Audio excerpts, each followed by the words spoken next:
Ellen Silalumen Amentielvo, a star shines on the hour of our meeting. Hello, friends, I'm Narelon. I should say, I should tweak this actually. Because I always say Narelon, but that's not even my full name, is it? I'm Narelon Starfire, pronouns he, him. Welcome to the stream. Hope you're having a good day today. Hope Sunday's treating you well. It's painting day, of course. What else could it be? Hi, Loomis. Hi, Gladiator. Hope you both having a good day today. Thank you for dropping by already. How are we all doing? How's tricks? It's been a decent day actually for me. It's not been bad. We had a massive storm not long since, which is quite fun. Like lightning enough to light up a room, which I always enjoy. So there was some real loud thunder. It wasn't too close though, because you could hear between the lag between the lightning and the thunder. So that's quite fun. Absolutely lashed it down and all. Which and we do need it, don't we? We do need it. So how's Sunday treating everyone? I like storms, but the humidity is awful. Yeah, at least it's not too warm today. It's like 20 degrees outside, which is not very warm at all. So at least not too bad. If it were like 25 and this humid, that would be very unpleasant. Very unpleasant indeed. But as it is, it's unpleasant enough. Yeah, that did not work at all. Okay, so today, what are we doing? What are we doing today? Well, we've got a few things we need to do. Firstly, I mean, this is actually no specific order that we're going to be doing them, but these are the objectives for the day. We're going to neaten up the edge highlighting on all the armor, because I did it really badly, apparently. I don't know why, but that's what I did. So we're going to neaten up all the edge highlighting.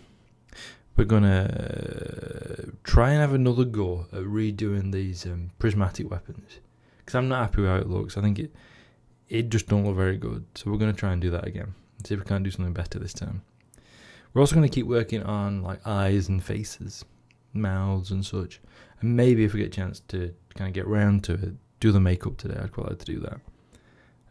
As it is, that's the objectives, but we'll see how we get on. I'm always like making ambitious objectives. I'm always like, oh yeah, we'll totally do X, Y, and Z today, and we just don't. But that's what we're going to try. We'll see how it goes.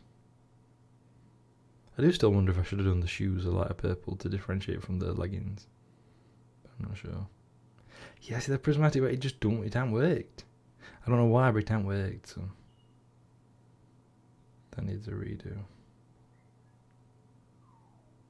Yeah, I've bust out my new. I say new. I've had it a little while. But I've busted out my new detail brush because we need that, and it's I need something even finer to try and do those eyes because there's not a great job. I'm feeling pretty good today. How about you? I'm fine, thank you. I can't complain. Can you hold up the weapon for us to look at? I shall indeed try. Let me find a... See, that one definitely looks terrible. This one, I'm just not happy with it at all. How well can you see that?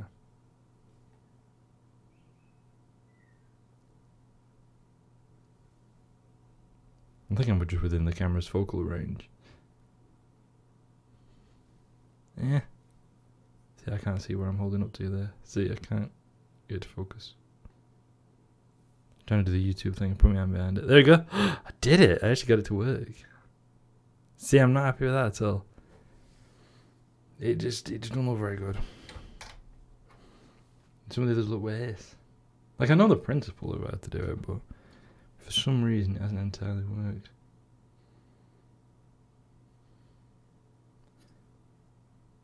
I think I need to reevaluate. Yeah, I guess so. It doesn't really have that glow. Now, like I know this is only one stage, so like we would have been doing more stages to it to kind of like bring out certain grading in it. But I need excuse me. We need to have like a solid excuse me. We need to have a solid foundation before we build up to it, don't we?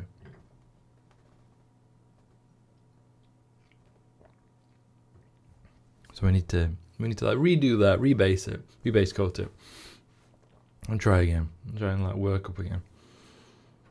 Like I followed the principle, the idea of it. It just didn't quite work. So let's do eyes first, because eyes are tricky.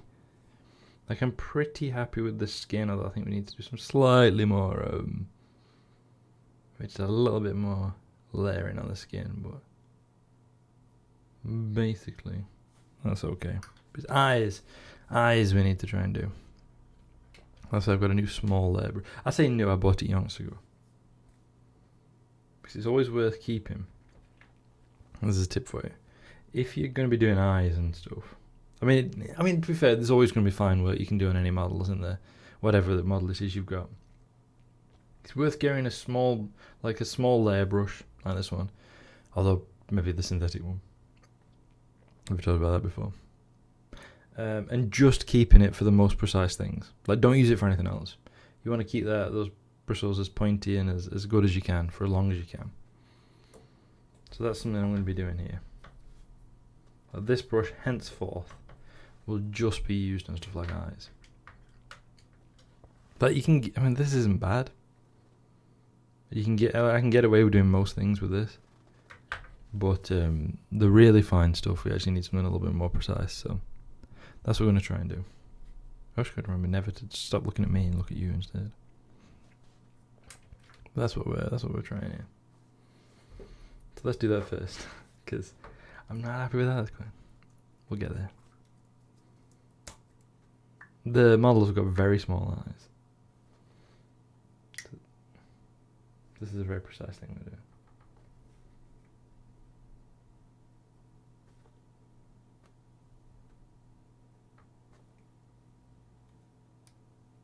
It requires a steady hand and complete concentration.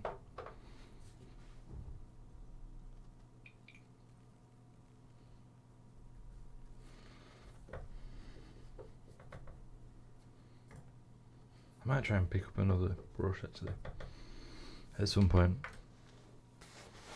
Hi again, Gladiator. How's it going today? Hope Sunday's treating you well.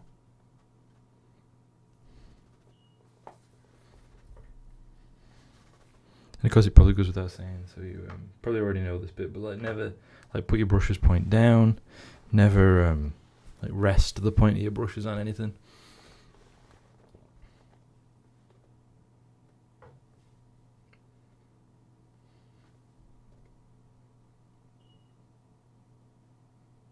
Okay, I'll learn that one.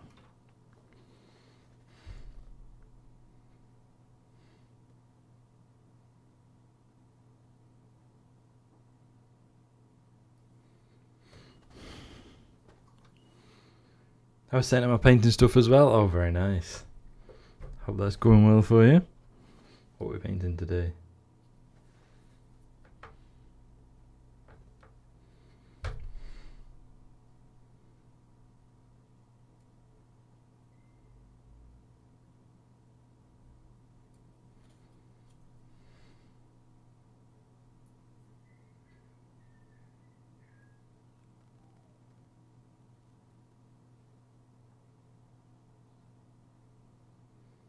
Spot on. Airbrushing a venom crawler, very nice. They're fun models. They're so weird, aren't they? Some people have complained about the similarities between one of the new Tyranid models and the venom crawler, but to me that makes sense because like the hive mind's constantly adapting, right? Maybe they encountered venom crawlers and thought that were a good idea. Well, that makes sense, doesn't it?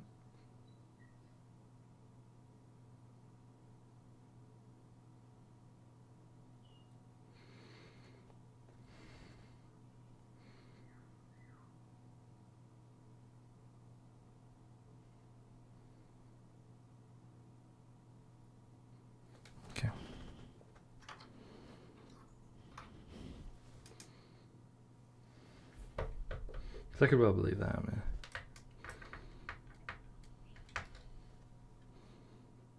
Now, of course, you can get those like really fine, like fancy brushes, but that's not my speed. Yeah, it seems like it could be awesome. It gains an extra attack for kills. Oh, very nice. There's been a big storm here, so I'm half expecting the lights to go out. Yep. There we go. So, thinking of extra kills and stuff. I can't remember, did we talk Tuesday a little bit about there's been that nerf for the Eldari in 10th edition? They've done that new nerf. I was having a look at it. You can only use your fate dice once per phase now instead of doing it like as much as you want. Which seems like such a massive nerf. You can only use once per phase. I think it's an overcorrection, really. Like once per unit per phase would have worked a bit better. That seems well, that's too much.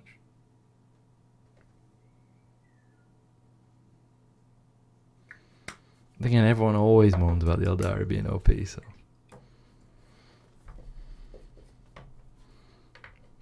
shouldn't be surprised at it. It would be alright if you could just use it, but use just per dice throw, like per yeah. Like if you got like one per roll of the dice, you can see, and we've talked about this before actually, but you can kind of see how the way GW approach games design is different to how a lot of people play the game, right? So the fate dice thing is very fluffy. I think we'll all agree. Like it fits the Eldari perfectly, right? So this is going to be very precise. I'll be with you in a moment.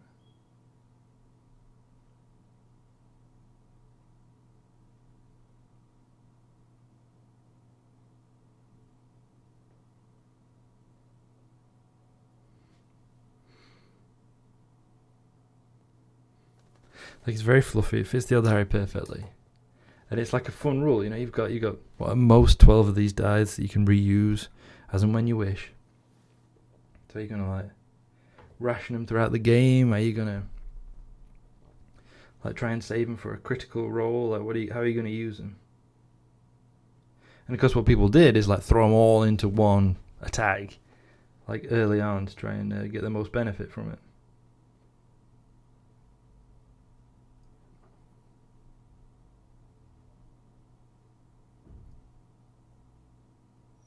And that's something that GW did not intend.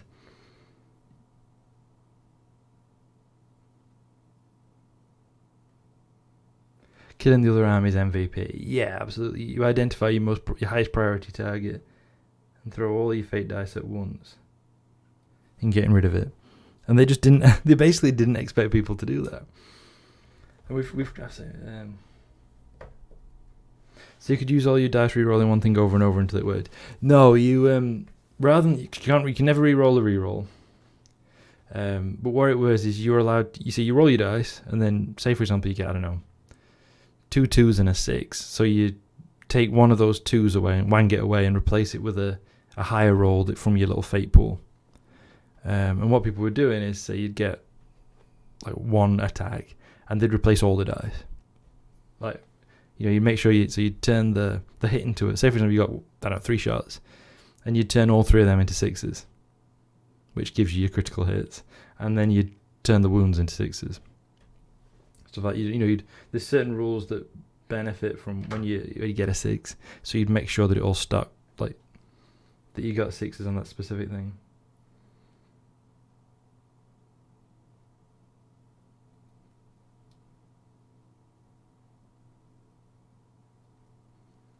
Like kind of guarantee that you'd killed that model.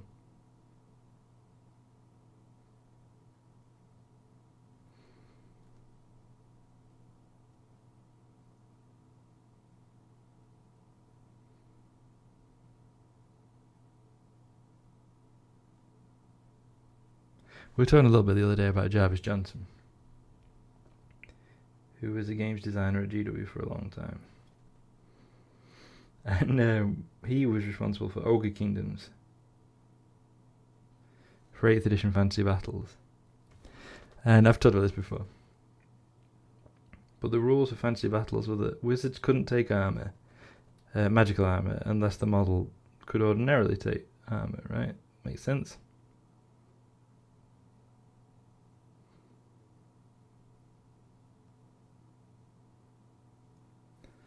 And there was ogres could only take Iron Fist, which counted as both, like, it gave you +1 armor, but was also give you an extra attack. And butchers could take them because, that makes sense. Ogres use them, right? Like, it makes sense. But that, of course, meant that ogre butchers could also take magical armor, which he'd not thought through. It not occurred to him. Like he'd done the fun, fluffy thing of giving him the option to use an Iron Fist, because all ogres do, right? It's not even like armor, but it technically counted as armor, so it meant you could use magic armor. And he did a thing in White Dwarf where he asked people not to do it, which is very funny.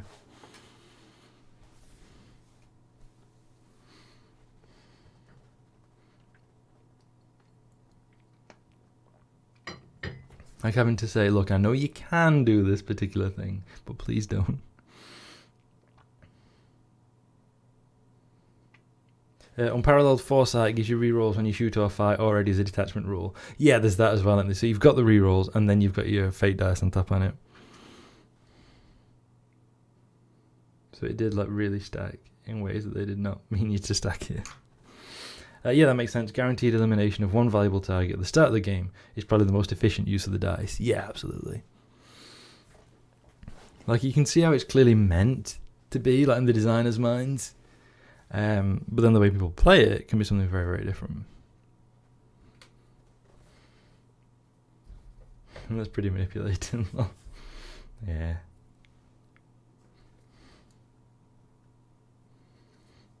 Now, you might think, Narelon, is it not a bit unnecessary for you to repeatedly try and give your Wyches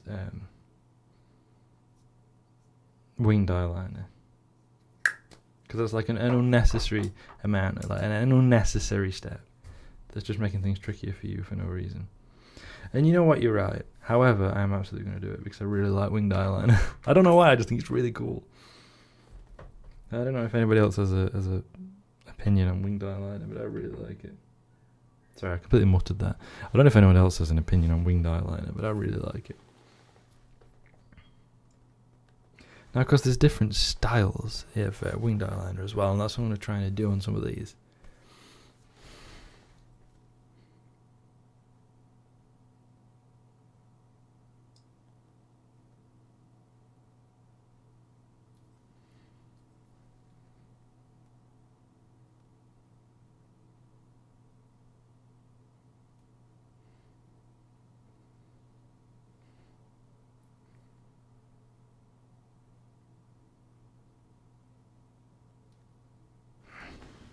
Cannot get that model right.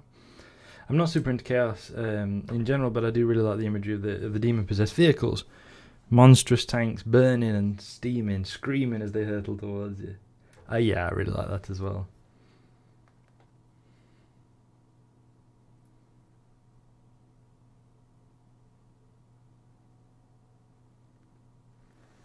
Yeah, that Forge Fiend looks badass. It really does.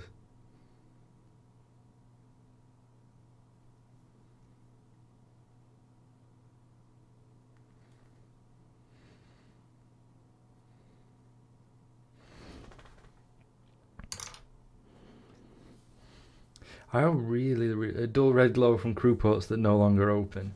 Yeah, the idea that there used to be a crew and there's the crew never left, but in terms of like the demon-possessed vehicles, maybe the crew never left. You know what the hell?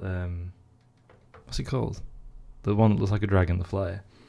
The pilot never left, right? He's just not really there anymore.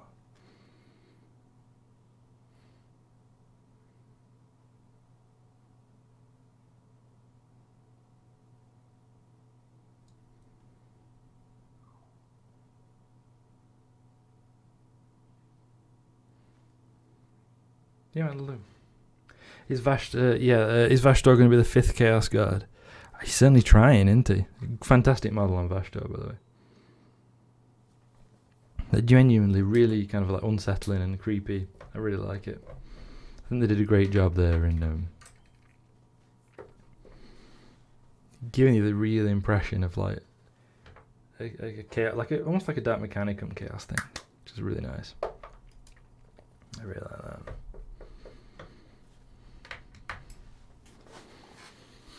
When I was, if you cast your minds back, if you've been around long enough, thinking of 8th edition Warhammer Fantasy Battles again. I'm just giving those a moment to dry, by the way. One of the things that struck me at the time, and then since, when you go through the magic items, because remember there's that massive pages after pages of magic items, And when you go through them all, some of them are obviously really useful, right? You look at them straight away and go, yeah, that's really good. Like I can imagine, a 4+ ward save, fantastic. +3 strength, very good. And some of them seem silly. Like the one that allows you to turn your character into a level 2 wizard. Like, why would you ever need that, right? You don't really need it. Or spend your entire magic allowance, your entire magic item allowance on a watchtower. Fozzix Folding Fortress. Like, why would you ever do that? It don't make sense. But it depends what type of game you're playing, and that's one of the problems I think that they have when it comes to game design, like a Warhammer game. Is you've got on the one hand, you've got people playing like hyper competitively, right? They're min-maxing their list down to the last point, if they can, to try and get it to like the most like optimized, streamlined thing for the specific rule set, the specific objectives, and whatever. That's like you often see in tournaments. And on the other hand, you've got people who are playing like narrative games. They're playing stuff for the fun of it. Let's see if my whatever can stop your 3 times as many troops, something like that. And in narrative scenarios, a lot of those goofy looking magic items actually would be really fun. That'd be a really like fun things you could do, fun like scenarios you could play with them. And we tend to kind of focus on the more competitive side, the more min-maxed side, because it breaks the game. Like narrative play doesn't really break the game, does it? Because you just be in narrative and stuff, right? Who cares? So we end up kind of having to try, and we talked about this the other day, trying to juggle the game for both narrative players and the hyper-competitive players. But one side is always going to take more preference. And then the problem, of course, as well is, as a games designer, your rules have got to be fun, because most people aren't going to play the game hyper-competitively. So you need to have like fun and fluffy rules. By the same token, you've got to be aware that those rules can be twisted and used in ways you didn't expect. And that, I think, is exactly what's happened with the Fate dice. I forget the name of the demon the demon that first approached Abaddon to give him access to the demon engine. I don't actually know that one. It was the first. Yeah, I don't actually know who it was who first did that.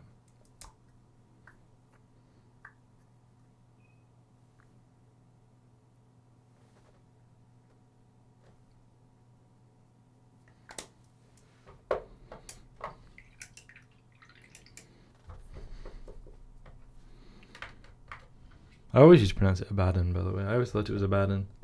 But it's not, is it? It's Abaddon. Felt like a fool. But it's Abaddon the Despoiler.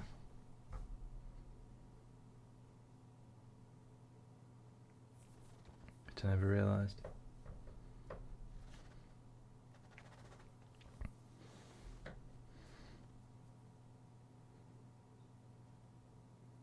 One thing I'll never do, by the way, is lick my brushes. Like, I'm not doing that, ever.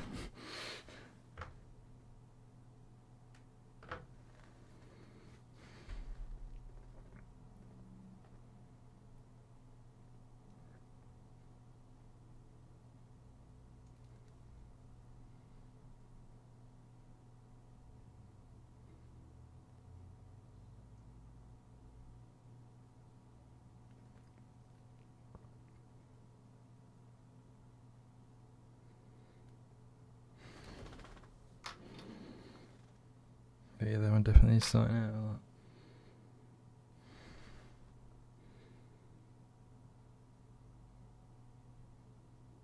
Spell down. Don't touch that one again.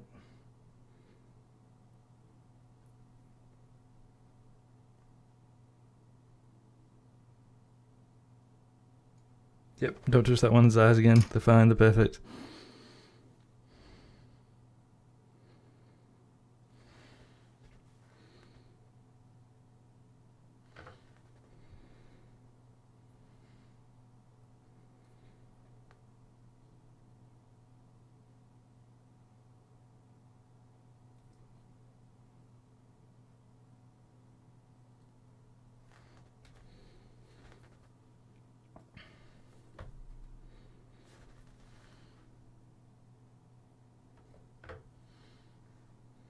I'm being quiet. I'm having to focus very, very heavily on this little bit.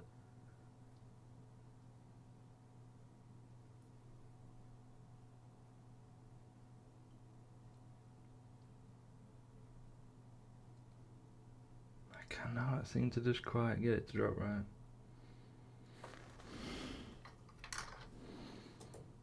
Let's keep trying. We'll get there in the end.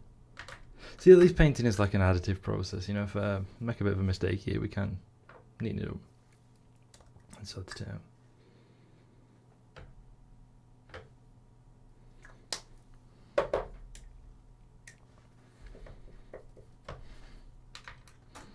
It's kind of stressful though, I'll be honest. Trying to paint such tiny details. Maybe I should stick to painting tanks. If I were to collect a Khorne army, my pitch would be around dreadnought pilots, overcome with misery and rage against their confinement, knowing nothing but battle, liberated by a cabal of sympathetic tech priests and supported by demon-possessed tanks. A very angry armoured company. Oh, that's very cool. That's very cool. She could do that as well. Take a warpsmith as your warlord, as your general, we used to call it. Take a warpsmith for your warlord.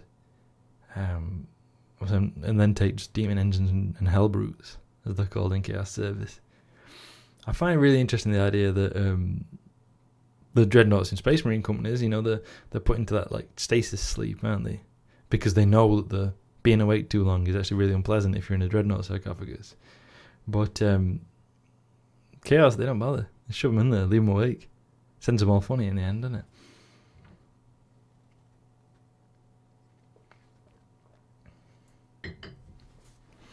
Like, I find that like a really interesting sort of like idea narratively. And I know it's there to really give you a sharp distinction between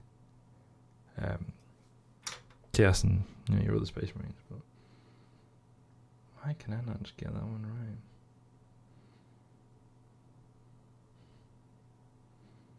So why does the mouth look weird? Let's keep trying. Let's keep trying.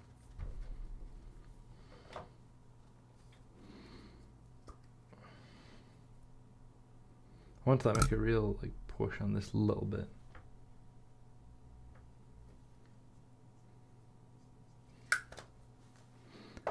So, other painting wise, I didn't know what else I've been doing. I finished my Druhkari Archon, which is the classic Archon from 1998.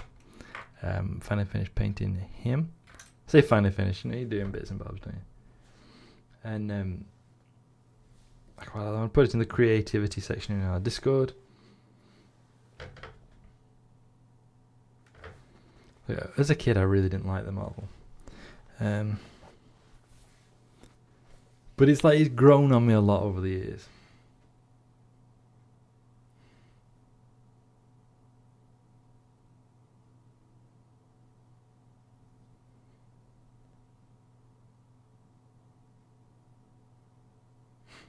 I distracted with my hair falling back from behind my ear.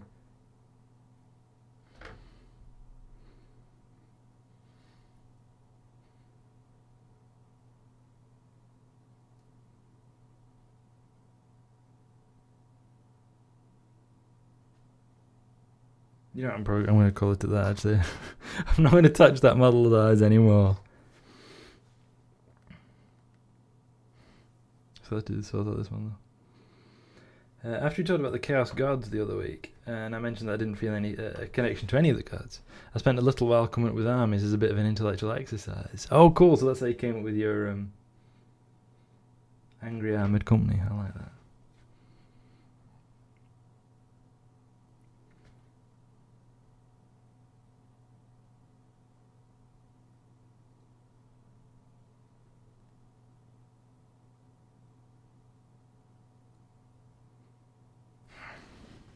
Still not happy with that one.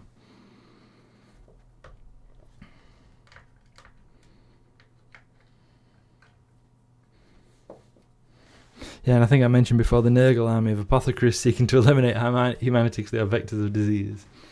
Yeah, I like that one too, that's fun.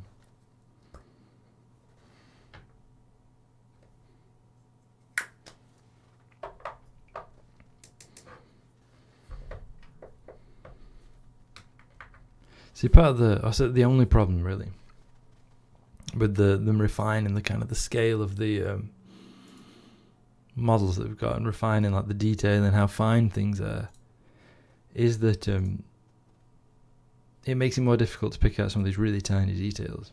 Like if you look at the older models, they've got quite big faces and quite big eyes, which makes painting details like eyes and makeup and stuff much easier.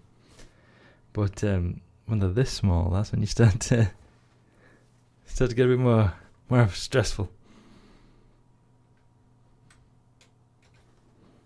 Start to struggle a little bit more.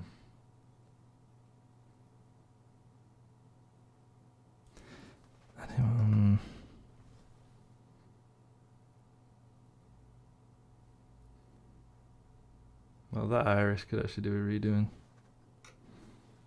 And I'm going to redo the face around this. Sorry, this is like just doing the same tiny details back in the forest, trying to get it perfect. Not the most interesting thing.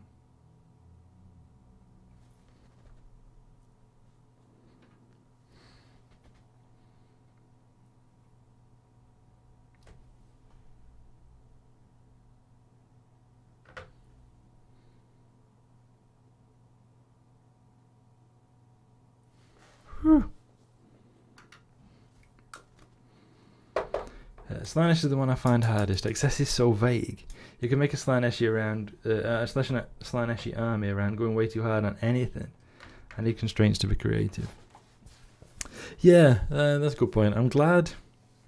I mean, there's always been the hint that excess is at anything, right? It's always tend to be a bit sex focused, or like implied to be sex focused. But I like they've made it more overt now. Like there's like a model for Age of Sigmar. I think there's like a glutton, and his whole thing is just like the finest foods and in the greatest quantities and all that. Which I think is quite good.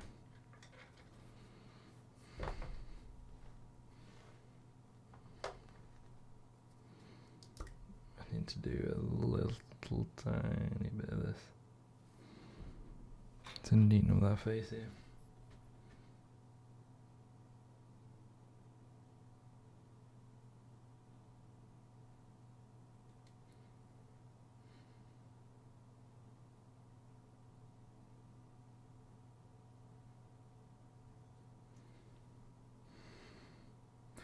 Still a bit much, but I quite like it.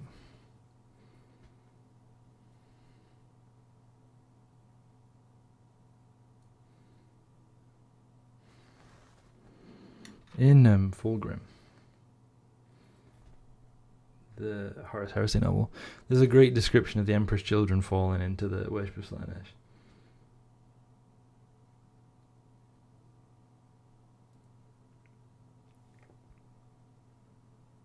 The people in their crusade fleet as well.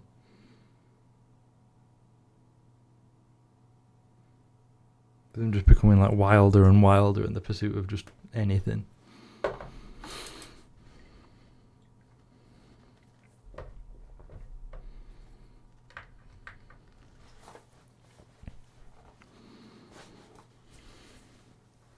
Like there's like we've got someone who's like trying to do a painting, and she starts off being like quite sensible about it, but then becomes more and more obsessed with it being like perfect and having this perfect image, and gets wilder and wilder until she's like using her own blood and bodily fluids and stuff to like mix into the paint to make it more real, and to try and make it perfect. And all this is like quite bizarre.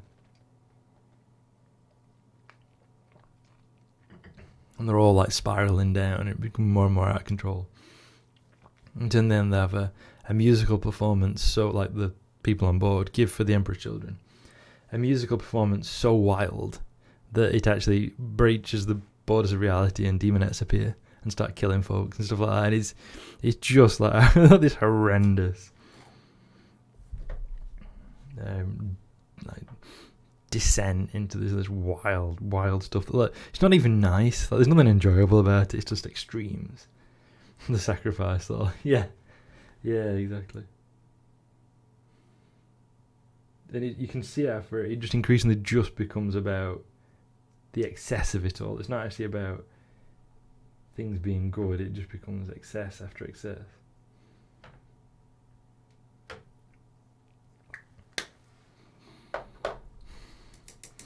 It is really like it's genuinely an unsettling read. I found it anyway. But I think Graham McNeil did really well with that to make it unsettling. So what I'm doing now, by the way, is I'm mixing some bleach bone. I always call it bleach bone. It's Ushabti bone, isn't it? It's not been bleach bone for a long time, but I always think of it as bleach bone. I'm mixing a lot of bleach bone into a little Kislev flesh to give us a very pale flesh colour, which I'm going to use as a final highlight on the most raised areas of these witches. You notice I've been doing this in stages if you've been watching, where I've been adding like progressively more bleach bone to Kislev flesh, Ushabti bone to Kislev flesh. So that's what we're going for now, a very final edge highlight. And then we're going to do the makeup, then we're going to try and do everything else.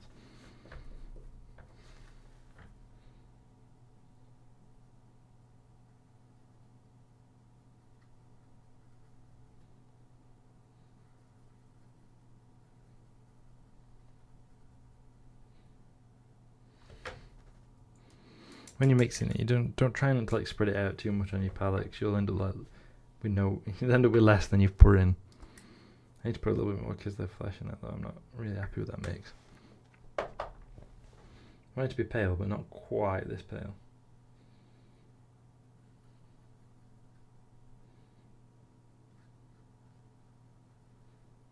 Yeah, I'm not 100% happy with that, but it'll do. Hello, Vic the Victim, and thank you, by the way, for the offline follow the other day. I really appreciated that last Sunday. Hope you're doing alright today, Vic. Hope Sunday's treating you well. Yeah, I don't need my finest brush for this.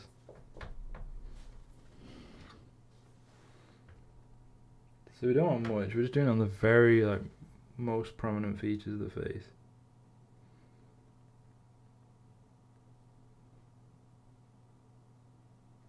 Thanks for dropping by.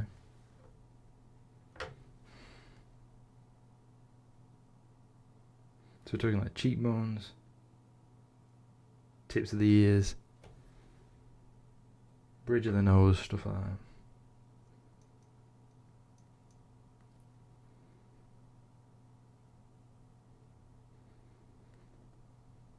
Maybe a little on the chin here. Trying to catch the light a little bit. There you go.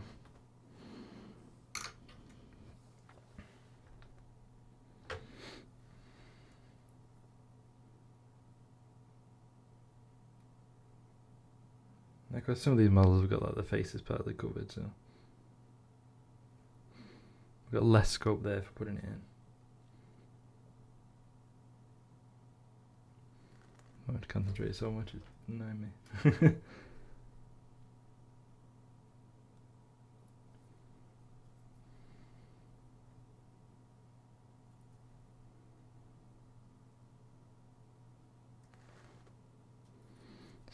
I've got, because my dad found it the other day, so I've got this like magnifying lens, and I'm wondering if I should actually use it.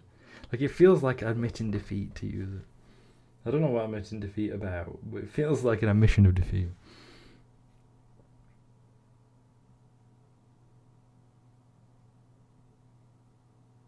Age, maybe.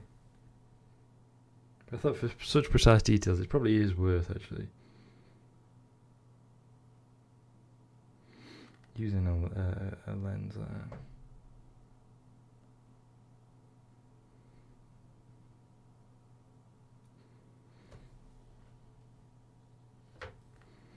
Just to really get the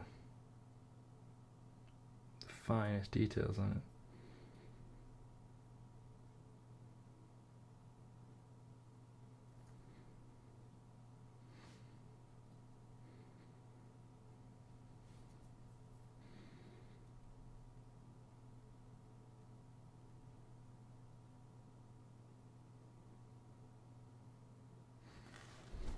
Takes so much focus. I might also do some of the very most like raised elements of muscles and stuff as well. Seeing as I've got it mixed up, I might as well enter.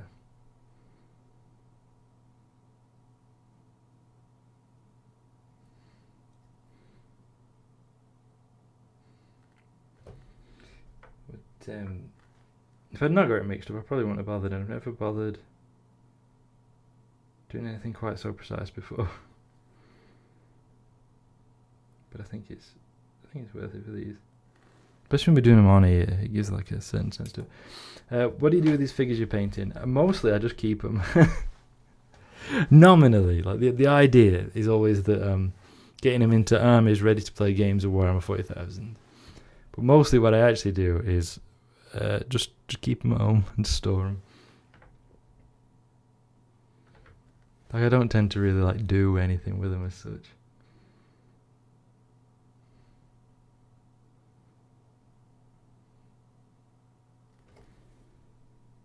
But like nominally, like theoretically, I could use them for games of Warhammer 40,000. Like, I always do it with that intention. Like, here's something I could do with them. But in practice, I never really do. I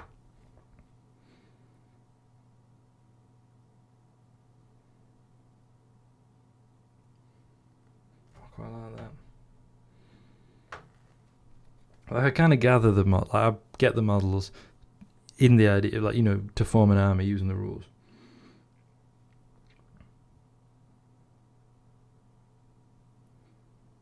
I just never tend to. Well, it's not never, but it's been a while since I've played a game with them anyway.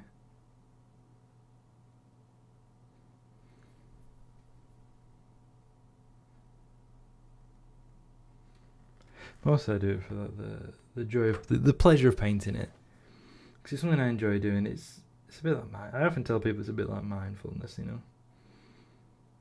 Like, you focus on just painting these, and kind of the rest of the world can fall away.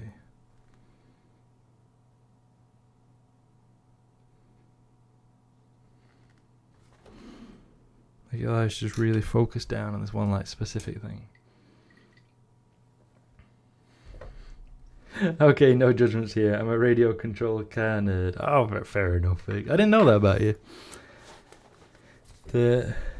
No, I hope you enjoy that too. I know a fella who does like remote radio control planes. Like, he's really into radio control planes. We knew him because we used to know his dad. Like, his dad was a friend of my grandma's. Okay, like, no, I wouldn't say my dad really kept in touch with him, but they speak to him occasionally. And unlike his dad, he's actually like quite a nice fella and everything. But he's really into remote control planes, and he was telling us once about the feud or the split it caused in the club he goes to, about whether they should allow drones or not, like whether drones are admissible as a radio control plane. That was like apparently a whole deal. It's good to have a creative outlet. Yeah, definitely. I think it's something we overlook. I think humans are meant to have one. I think we're meant to have a creative outlet. And we just like don't get a chance, or we don't get time, or whatever. We're too tired. Which is all like your classic capitalism stuff, isn't it? I'll look at those later. I'll look at those pictures later, Gladiator, when I get a chance. Thank you for sharing them with us. I shall have a look later. But yeah, I genuinely think like we're meant to have a creative outlet like that. Oh, I need to double check something.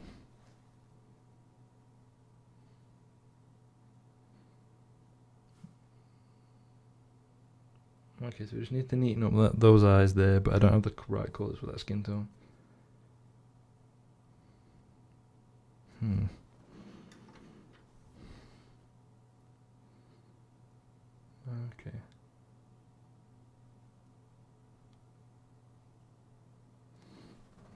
Okay.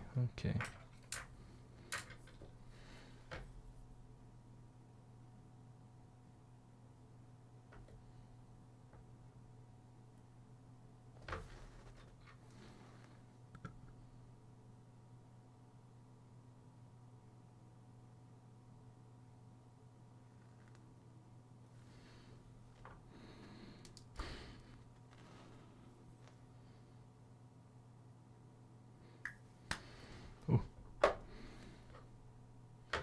Apparently Red Planet's cancelled today. And on the stream until Red Planet starts.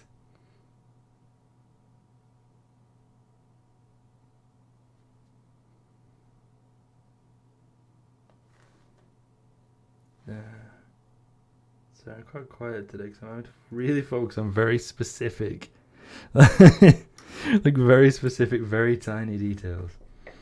It's like taking up all my brain power. Ancestral humans who don't take the time to indulge their creativity don't tend to have a rock and a stick handy when they need one. Yeah, absolutely. That's the thing, isn't it? So being creative is one of our great strengths. That means you'll have to stream until next Sunday. That's true, actually. I'll have to keep going. It's like round the clock. I mean, I am off. Like, I'm off work this week, so nominally I could just stream all the time. I just have to like leave it on my back soon screen when I go for my ear appointment tomorrow. You can imagine that, right? Okay, I'm gonna be out for a couple of hours. Just leave the screen like pointed at me models. Yeah, I'll be on in a bit. So the problem I've got at the minute is that I was hoping to do some makeup, right, on these models' faces. But the faces are so small and so precise that I'm going to struggle to do what I hoped. They've got wing eyeliner, which is a start, but it's not quite how I imagined it. But we're going to try anyway. And I wonder if I should get that magnifying glass. Like it feels, I don't know. Probably because I've never used one before. So, switch to your phone, live stream your ear up. Could you imagine?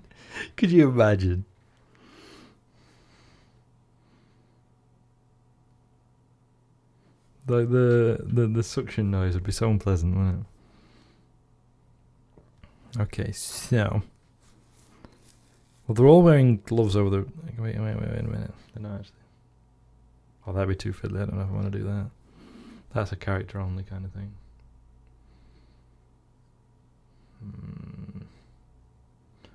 I just realised the bits I've actually not done. My internet is acting up, not hearing a lot. Oh, I'm sorry to hear that, Vic. Can you hear me alright, Lewis?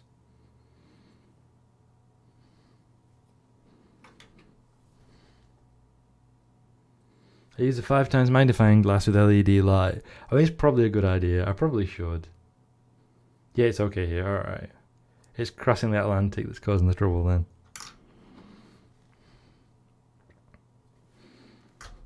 But at least if Vic can't hear me properly, that means he probably can't start doing his Nair for mod campaign. At least he can't do that to me, right? If you can't hear me. It's so hard to see some of those details, my guy. It is, isn't it? What about I actually missed doing a wash on some of these. So I need to do that. No, I've got to no, it's on my end. Okay, cool. I wanted to make sure it weren't something I'm not doing that should be doing. So I'm certainly not very professional.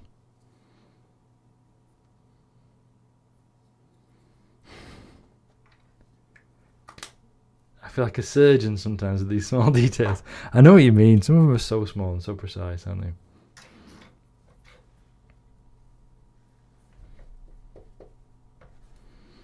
I find myself like sweating and stuff at times, just trying to get like the tiniest thing.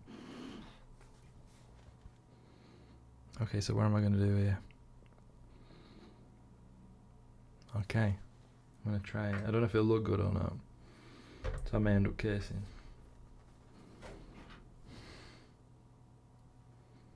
But the outcome from all the effort pays off. That's completely true. Like when it works out and you've done it, you kind of look at it and like, oh, can't believe I did that.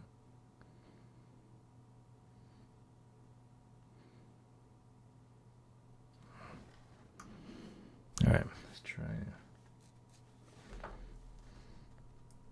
Let's try and see if it works. Because I've talked about it before, these are gladiators, right? They're kind of show-offs. But the models, when they're always done by the official paint schemes and stuff, are always very plain. Like they're fine, you know?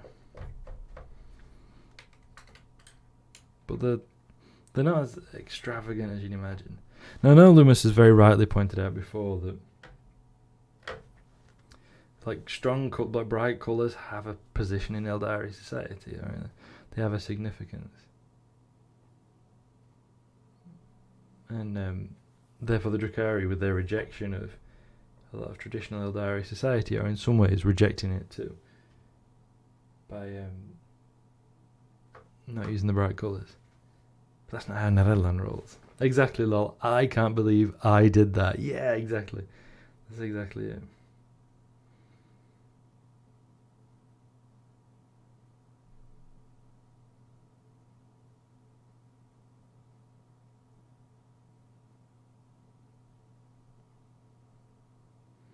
Okay, I'm gonna have to cave. I have to cave. Hold on a minute. Hold on. Let me get my lens. Hold on, let me do that.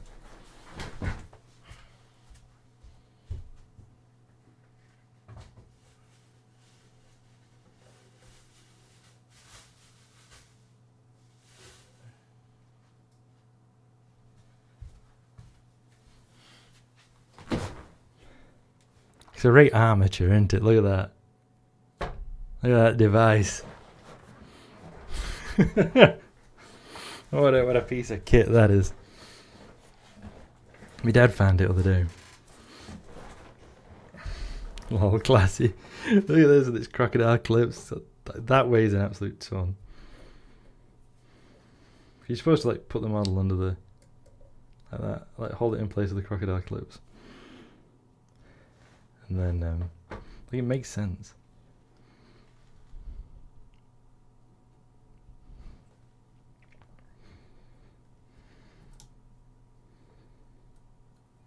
Is there?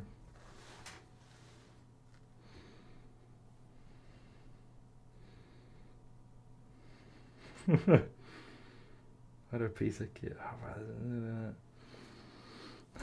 It looks like you should be amplifying the crystal to give your creation life. It does, doesn't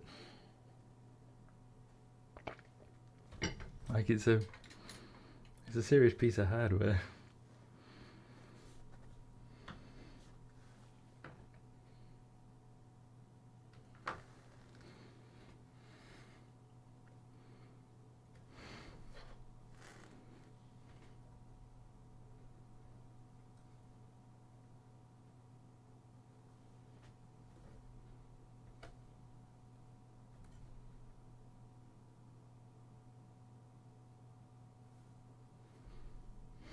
Maybe the lightning to strike.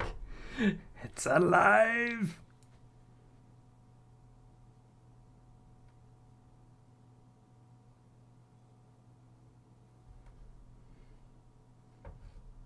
When first time on our channel, when I created an iron golem in Minecraft, I did a whole "he's alive" thing. And then I looked at the original scene from the Universal Frankenstein film, and Dr. Frankenstein is so much more subdued. He just goes, "He's alive." He just goes, "He's moving, he's alive. He's moving, he's alive." Like really subdued, but I think everyone in our heads, we always have that image, don't we, of "he's alive," which you don't really do. It just does this "he's alive" kind of thing. How do I get this one? I just use the other claw.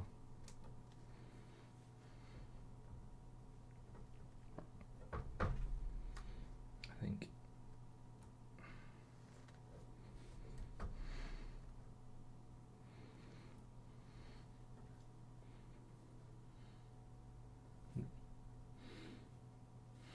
No, I don't want that first claw.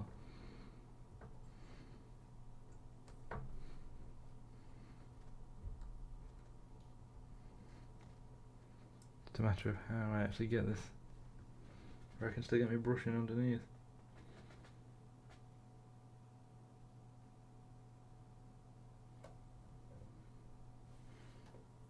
This is so fiddly, I can't believe it.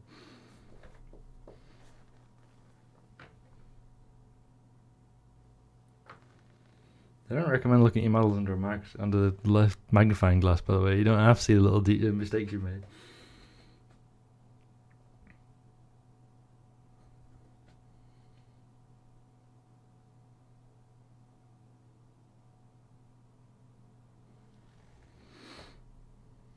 I made my own base for my magnifying glass as well because the damn thing was wobbly. You don't want that, do you? Like, you can't afford it to be wobbly.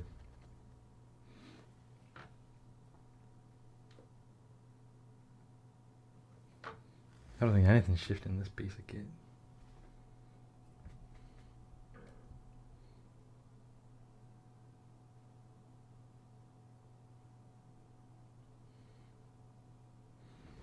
Okay, we're halfway there. I took a break time, put my paper towel holder on there as well. I like that effort. It's so difficult to get my head around everything.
Thank you. I'd headbutted it as I was faffing around there with my intense precision. I'd booped it with my head. Focus though. Yeah, I was so busy focusing on that, I didn't realize I booped it with my head. Thank you, Loomis. I could slice from a log of wood and drill a hole for the magnifying glass to sit in. I like that. So yeah, we're going to try and do that trick again. Oh, wait, nearly got it. It nearly happened then. I cannot get it to do it. I can't bother to keep trying. Whew. I did that, but that took a disproportionate amount of effort to do that tiny little bit of makeup. I'd see details that small, but it looks good, best I can tell. I'll thank you both. Yeah, that was a faff. Trying to do like a thin line of orange under the winged eyeliner. Let's try it with a little bit I used. This is very precise, and I'm not. Maybe we just restrict elaborate makeup to characters. How's that sound?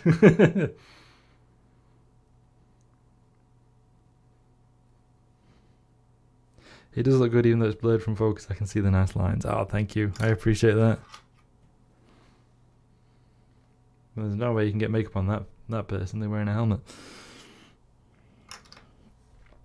No, I'm going to keep trying nonsense. I shouldn't try nonsense, but I'm going to keep trying nonsense. That's what the Regal Blue is for. I certainly need more practice using that magnifying glass.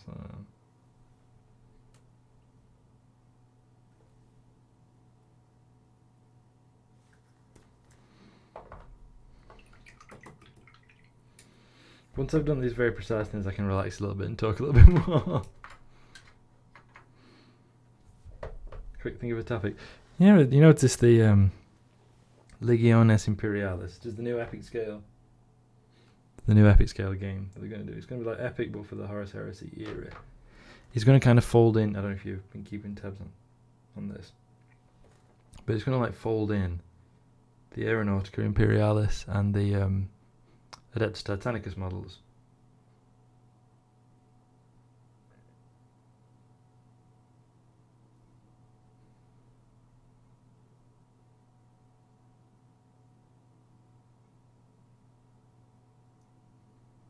Oh, spot on, I'm not doing any more with that.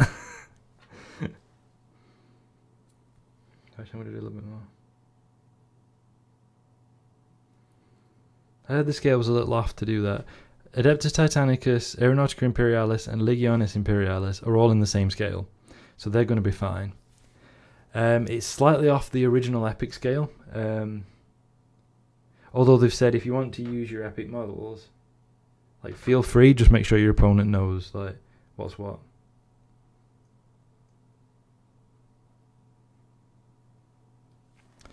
The gameplay is going to be quite different. Because obviously, like Adeptus Titanicus involves like the reactor controls and stuff like that. So you'll still be able to play that one, doing your reactor controls of your individual Titans. You can still do the Aeronautica Imperialis with like the fine height and altitude and whatever stuff. But they'll have more simple rules in. Actually, let's do this. In Legiones Imperialis.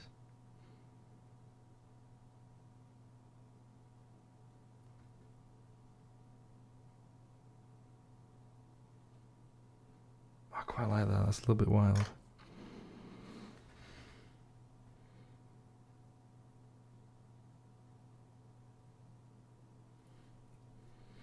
However, because of the focus on Legiones Imperialis, which is obviously set during the Horus Heresy, they're discontinuing the Xenos planes for Aeronautica Imperialis.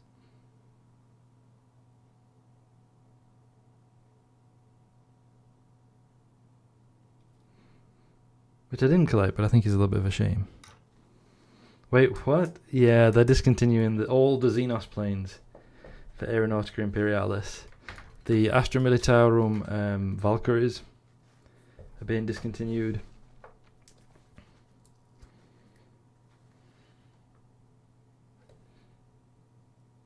The some of the Imperial Flyers are being discontinued as well.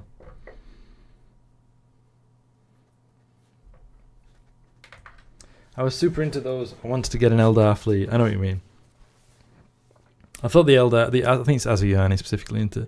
I thought the Azuyani planes looked really nice. But yeah, they're discontinuing them all, unfortunately. It's moving all into that 30k focus. And to be honest, I don't like it. That makes me think that maybe I don't want to be collecting Aeronautica after all.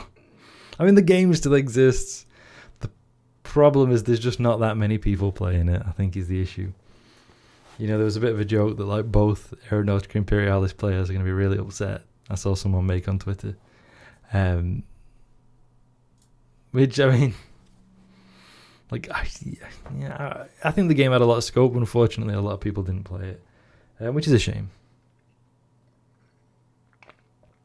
If you can't get the models for it, it doesn't matter if the game still exists. Yeah, so like if you're sticking with your Space Marines that you've already got, you'd be alright. But if you wanted to use Azuyani, then unfortunately not, which is a real shame. I didn't think you'd be thrilled about that one, Lewis. Where's me? I've not got the right paint. Hold on. I'm missing a paint that I need. Hold on.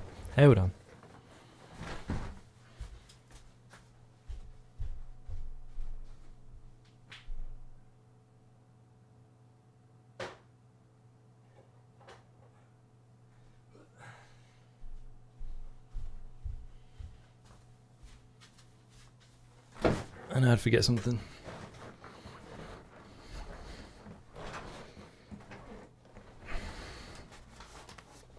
Yeah, I definitely plan to go back to the Azure Irony after getting a few pieces of my Space Marines. Yeah, I thought you did. So it is a shame that because I had a look, so I thought maybe I should Vic.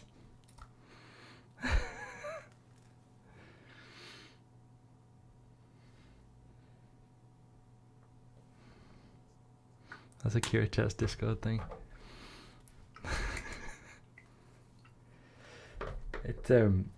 That's completely thrown me. Yeah, I thought that might be your intention, and I had a look because as soon as I saw that they were cancelling them, I thought, right, let's immediately let's take a look. Let's see what we can still get, and most of them had already sold out. So I thought maybe I should pick you some up or something if I got there first, but alas, they'd already sold out.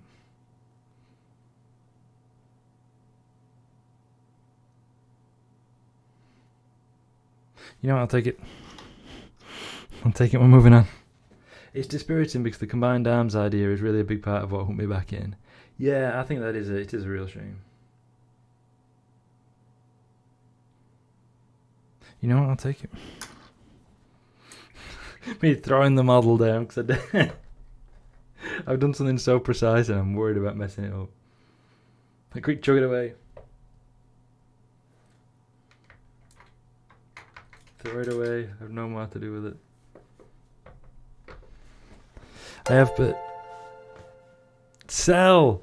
Thank you, Megavan. Then welcome to the stream. Thank you so much for the follow. I really appreciate it. Hi Husker.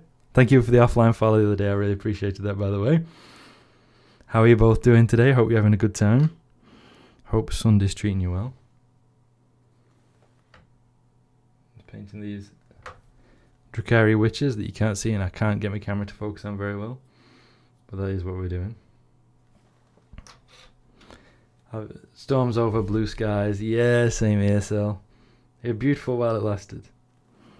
Lighting up the living room. Thunder you could hear from, drowned everything else out. Beautiful. Chilling, I bought a Hero Forge mini the other day because my hands shake too much to paint, but this is cool to look at. Oh, thank you. I really enjoy doing it. I've just been spending the past hour and a half or whatever nonsense it was doing really precise tiny details that have stressed me out no end. I was doing it. Lawtrek, Megavan, then welcome to the stream. Thank you so much for the follow. I really appreciate that. I do really appreciate that. Hope you're having a good day today. Hope Sunday's treating you well.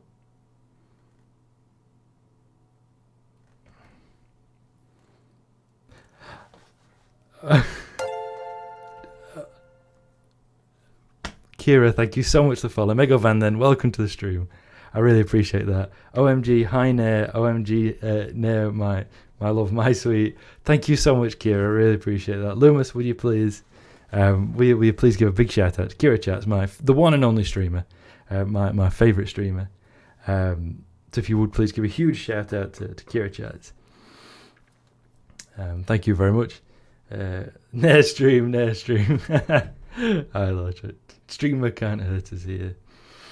I mean, technically my domain, but I mean, do you really trust me, Sel, to do anything against Kira, contrary to Kira's wishes? Can anyone really trust me to do that? Banner. Imagine not hanging out here every Sunday before Red Planet smack my head. Hi B-Rat, hope you're having a good day today. I've just been saying I've been doing very, very fine details. Timer out, this is your chance. No, Sel, I'm not doing that. By the way, Red Planet is cancelled today, y'all. Thank you for that, Kira. I normally stream up to Red Planet and then I couldn't raid in before because I think it was set to people that were followed only. But I did try a couple of times to raid Red Planet. I can't get away from the Nair for Mod thing even here. Am I trapped forever? Oh, and thank you for posting that in the Discord, Kira, as well. I really appreciate that. Okay. Oh, I see how it is. Normally you say, She's your favourite streamer, not currently in chat, but now we're both here. I can see where I stand. Hi, Loomis. Yeah. Don't worry. You're my favourite streamer. Yeah.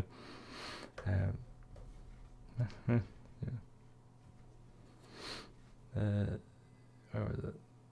Kira says she's doing an Only Backbends and Mobile stream instead of Red Planet. Oh, nice. That's fun. But yeah, so I've been doing. I can't get it to focus on it like close enough. But I nearly did it. Come on.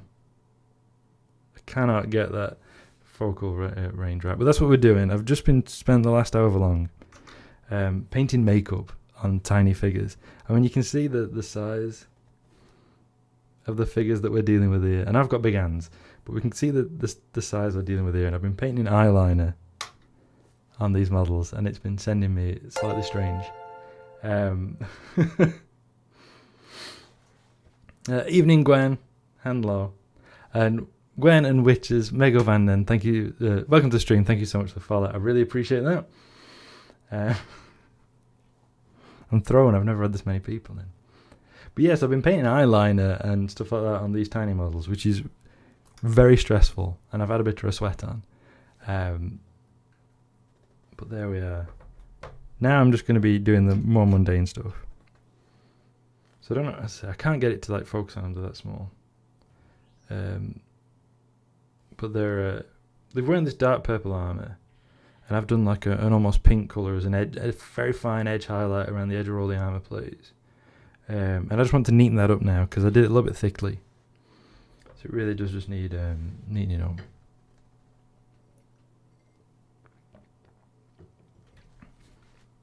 But yeah, how are we all doing today? How's Sunday for everyone?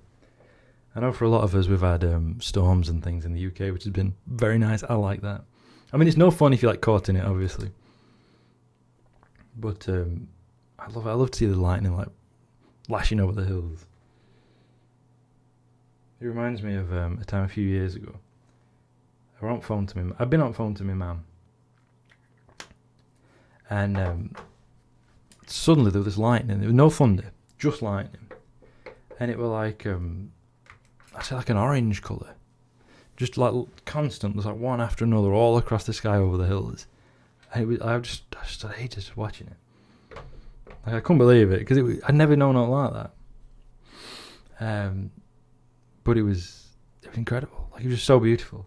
I even went out. I know it's probably not wise, but I even went outside because it wasn't raining, and I just stood and just watched it for a good hour or so. But you know that old video of that bloke having like a bit of an episode over that double rainbow, and like crying and whatever. I were a bit like that. I just stood there for ages, watching this lightning. The soothing rumble of the thunder. Yeah, absolutely. Sunday Blue is going to smoke up now, though. I hope you enjoy Lordrick. My dad used to call it the London's burning effect. If you're from the UK, maybe if you're old enough. I bet I've just realised there's people here probably not old enough to actually remember London's burning. But it was a programme about the fire brigade in London that was on every Sunday for a long time. It was on for years and years. And it ran at 9 o'clock on a Sunday night. So my dad knew that when he watched London's burning, afterwards he'd have to go and get ready for work. And so my dad always said the London's burning effect was when he as soon as he heard that theme tune, he knew his weekend were over. And you know what, I get it. I'm just trying to make sure that the Red Planet theme don't become that for me. Nair has the loveliest accent. Oh, thank you, Kira. I really appreciate that. I really appreciate that. That's very kind of you to say that. Yeah, anyone who hasn't, do drop a follow to Kira, the best streamer. My favourite streamer isn't Loomis. I have to say that now. Loomis will take offence. Are you happy now, Loomis? Are you pleased?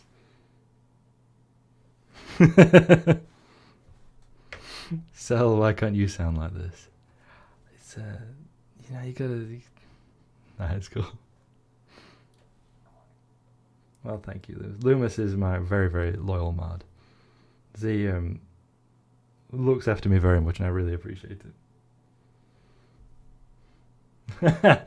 Why would you want me to downgrade? I'm saying nothing. I'm saying, see, I don't feel like there's a lot of inter-northern rivalry between our two regions. There's definitely a lot of inter-northern rivalry, but I don't think we particularly have it. But I appreciate the compliment, and I will take it. I actually really like it. Streamers trying to pit us against each other. So we have to have northern solidarity. You don't always make it easy though, so I'll be honest. I did also miss Cell's comment. Nothing makes it better than knowing Ant and the Southerners in Cornwall didn't get any storm, thunder and lightning.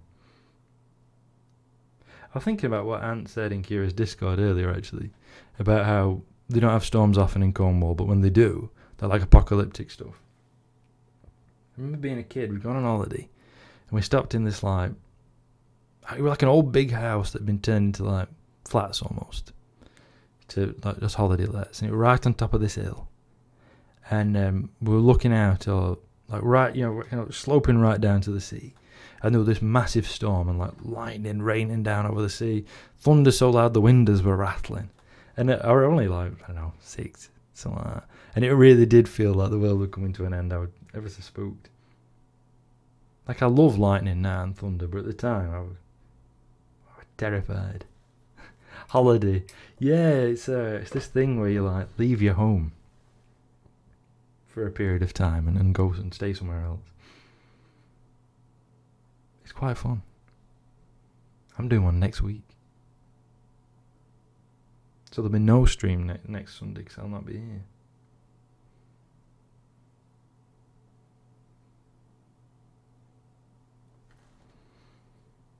We're very much on like the precision stages of this. Which is, you mean like a work trip? Yeah, kind of like a work trip, but you don't do any work while you're there. Which may be like a lot of people's work trips.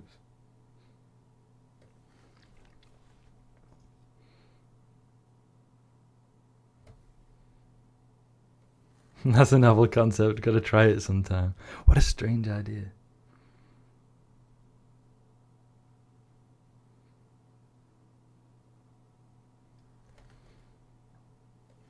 I'm going to quite enjoy it. What do you do if not work? That's a good question. See, I won't be taking any models to paint. I have got, what do you call them? An art foil. I've got an art foil that I started last year. I picked it up in a toy shop, actually. A toy shop stroke newsagents in Whitby.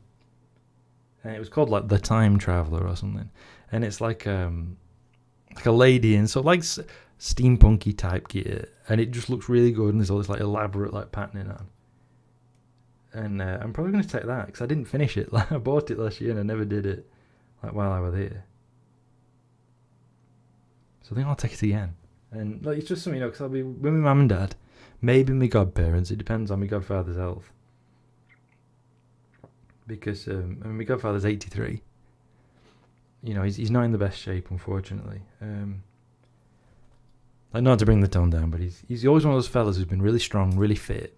Like, even in his 70s, you needed a job doing in house, you'd be like, can you come and help me? And he'd come round and he'd do all sorts for you. But like the last couple of years, since COVID and everything, since he had COVID too, it's really knocked him for 6. So I don't know if he's coming, but I hope so, because it's nice. Hi UK comrade, hi Vitor, how you doing today? How's Sunday for you? Hope you're having a good day today.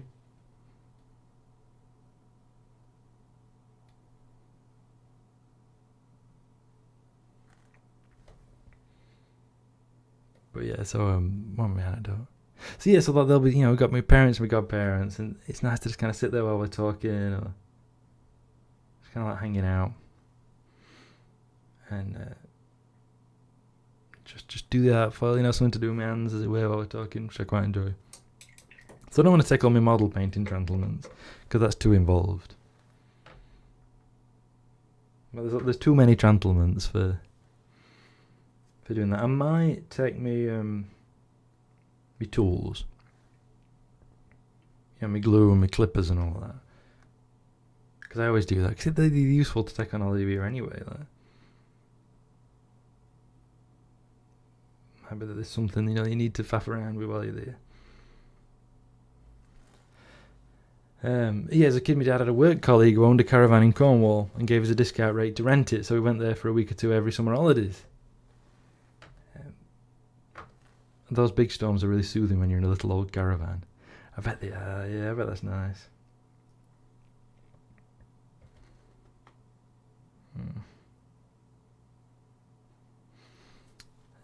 I'd only ever go on holiday to piss off a French floor or something. Can't think of much else to do abroad, really. We don't have to go abroad to go on holiday, Sal. You can go here in the UK. Like, I'm not leaving Northern England next week. Like, I'm stopping in North.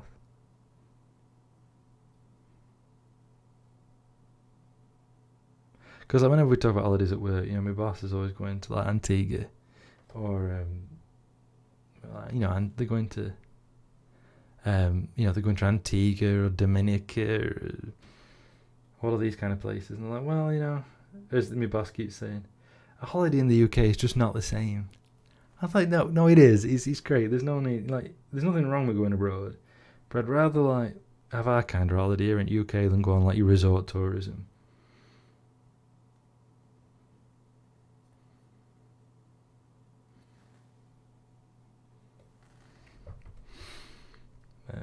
I holiday to my bed every day. I mean, I guess that you could call it that.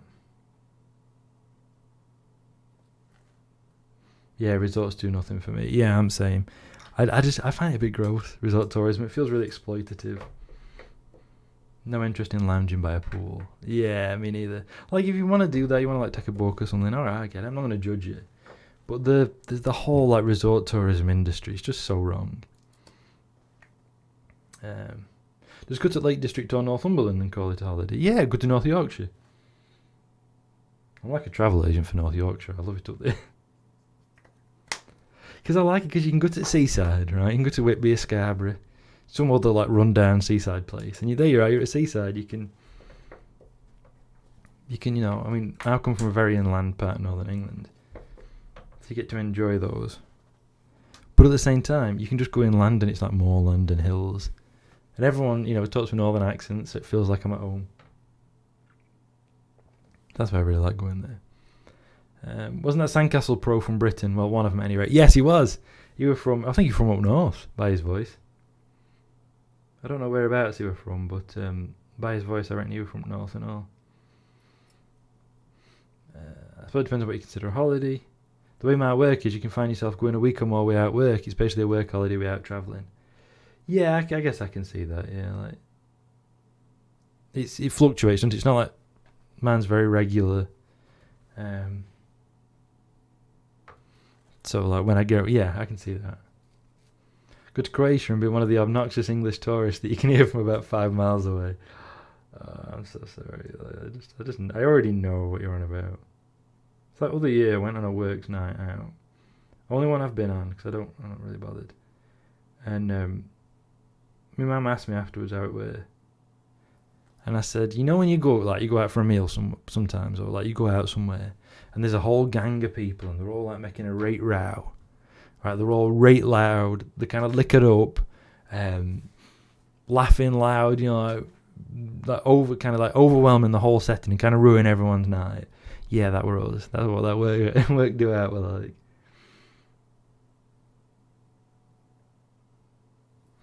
But,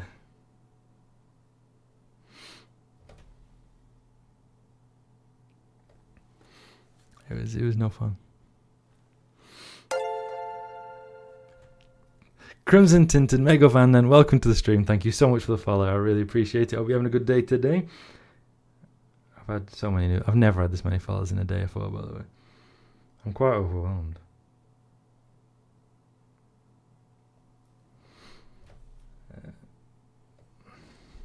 If sleeping in a hotel is the goal, I'd rather not. They're not as comfy as my own bed.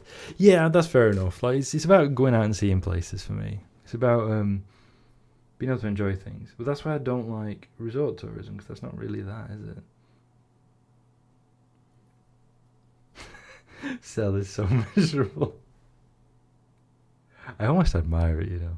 I've known so many people like Cell around here. So it's kind of very familiar. I mean, not quite to the same extent, but I can respect it. Put me next to a sunny pool and I'm just going to be playing a game or reading a book, and I can do either of those more comfortably at home. If I'm going on holiday, I want to do something. Yeah. Like that, yeah, I get what you mean. Like, I want to be like doing something there. Like, I think that can include having just like a bit of time just chilling out. You know, whether it be by a pool or on a beach or whatever. Although I wouldn't currently recommend going on the beaches in the UK. That can be nice. But I also want to be, you know, like seeing things like that. Just somewhere that's different. And I think for me, there's that. We always talk about like tourism. We often lump like resort tourism, if you like, and just like general tourism together. Like, I know I do it too. But I think there is a difference. I think there's a difference between like a mini colonialism. If you know, like you go into say the Caribbean,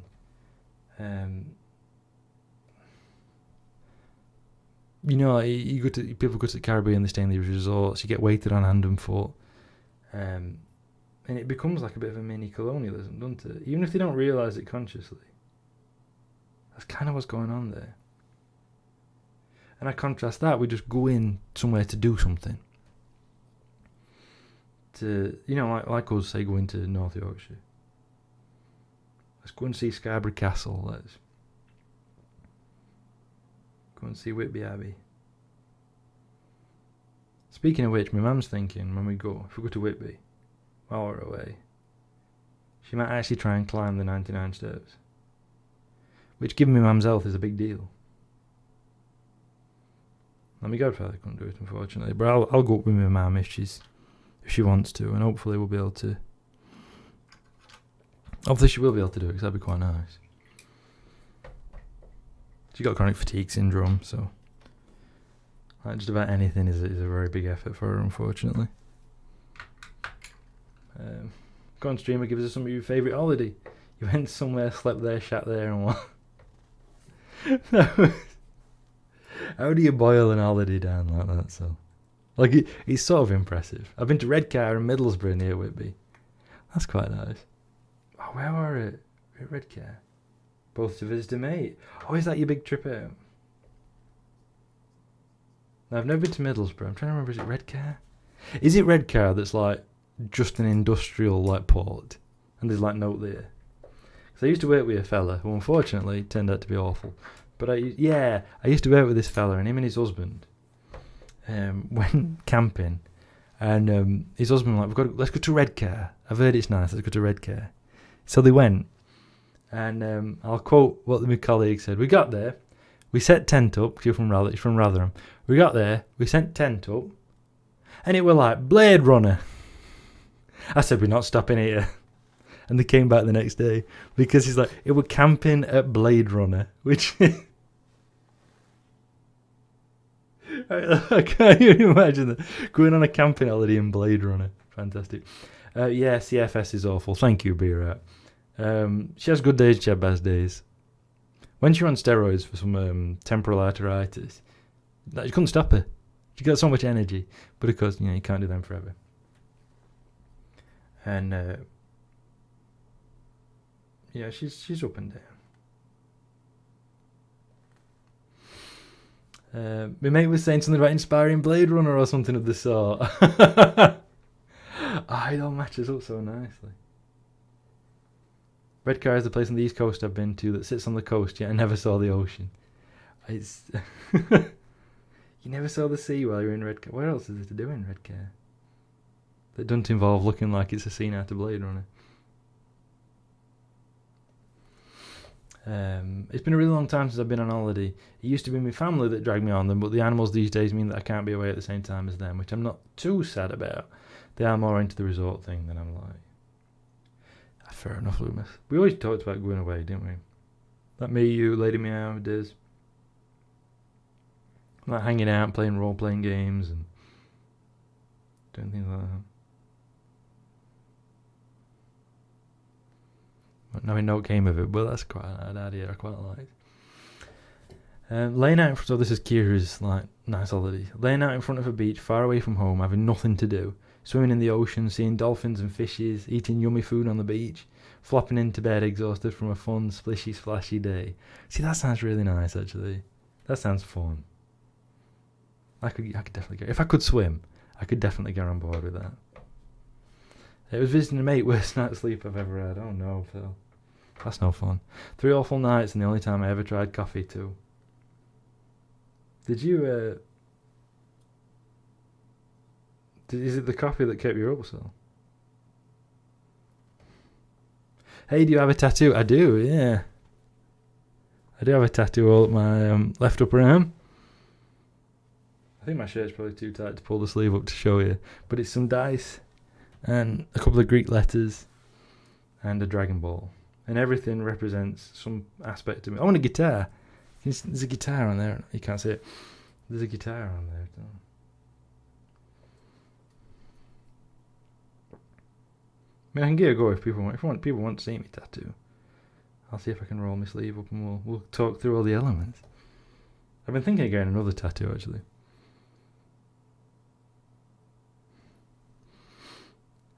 It was 3 lads in a small room and I was sleeping on the floor. The curtains like lighting and a street light was right outside.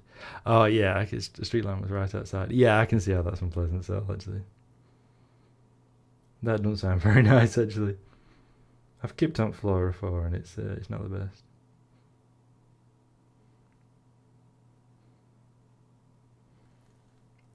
How do so many people not know how to swim? I had to learn at like age 5, I think. I went when I was a couple of times on holiday. There were like a nearby swimming bath, so we went, but I didn't learn to swim. I just sort of like went in the pool a bit with my dad and mum or whatever. But then when we were at school, there's a swimming bath.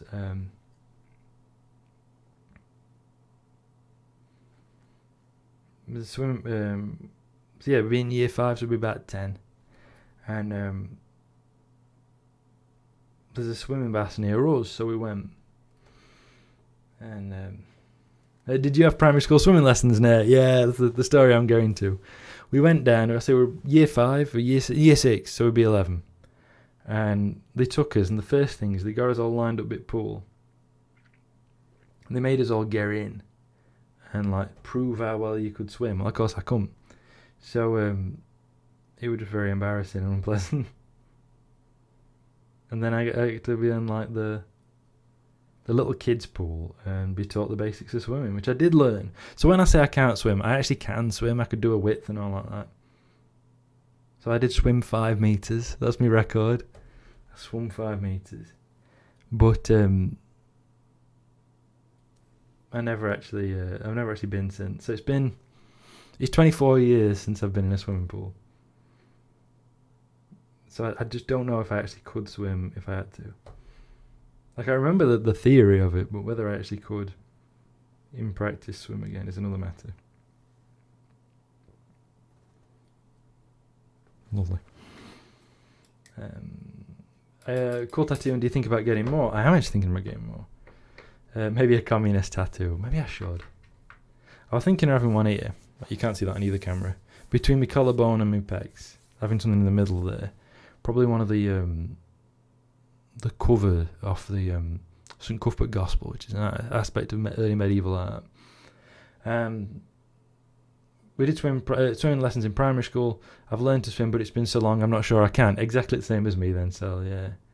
I've been thinking lately what a holiday would mean for me if I went on one, says Loomis. No pools, beaches. I understand the appeal of hiking, but it doesn't occupy enough of my brain to stop my mental health from going wonky. Museums?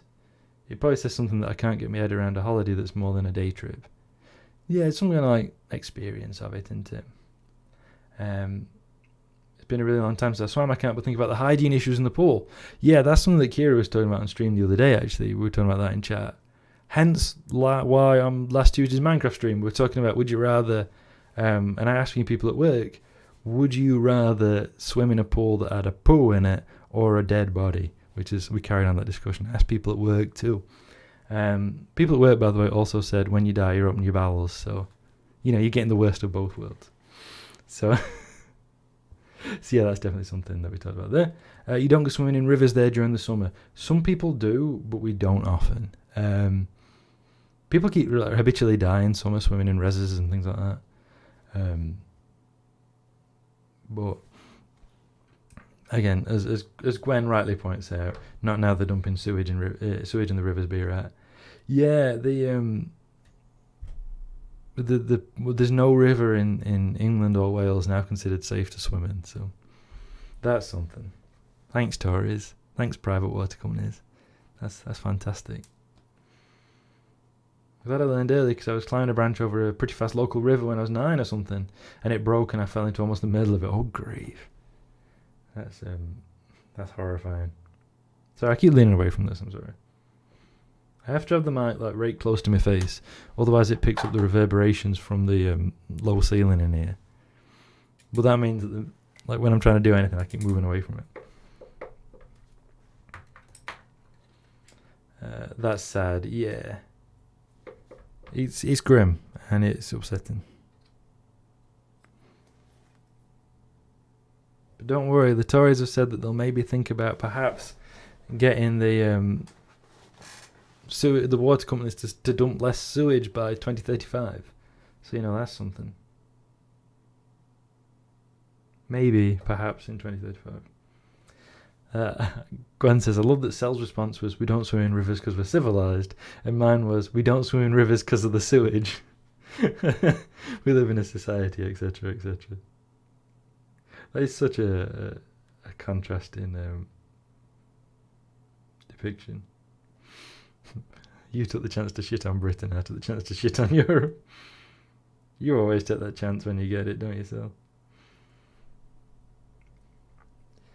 Be careful when doing this in Germany. You can find naked people that like to practice nudism.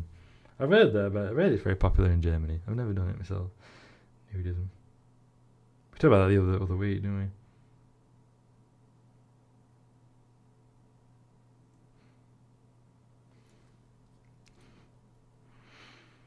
we? Yeah, we suddenly have baseline sewage dumping, which they'll eliminate by 2050 or 2060. It's so ridiculous, isn't it, Gwen? I'm trying to laugh about it because it makes me so angry. I was talking about it last Sunday, actually. It makes me so angry that that's a thing. It genuinely gets me worked up.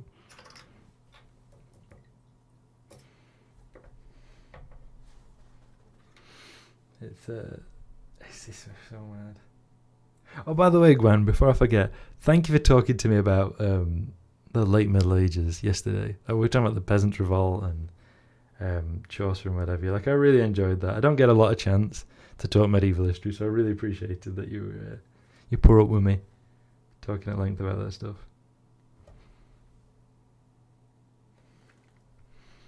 How do they think there's going to be a 2050? Yeah, we need to make a change, don't we?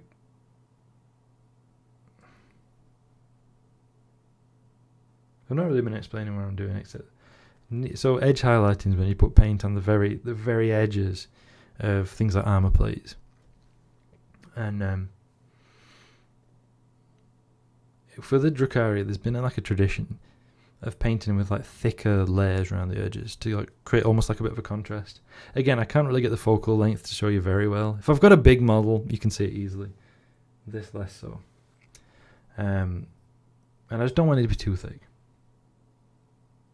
I do want it to create the contrast colour, I just don't want it to be too thick. That's kind of undoing what I'm doing.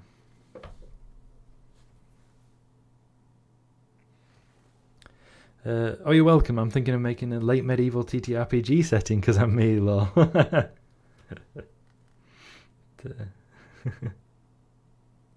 That sounds fun, though. After we were talking yesterday, I had this sudden thought of why some of this stuff was so familiar to me, so recent in my mind, and I thought, why is that? And I remembered that when I was at uni, I did a module on when I was doing my MA I did a module on the threats to authority in the 14th century, and I'd actually written an essay on the peasants' revolt and Lollardy, arguing that they were the two greatest threats to clerical and secular authority in late medieval England. And I'd completely forgotten about that, and I was digging out this thing I'd written.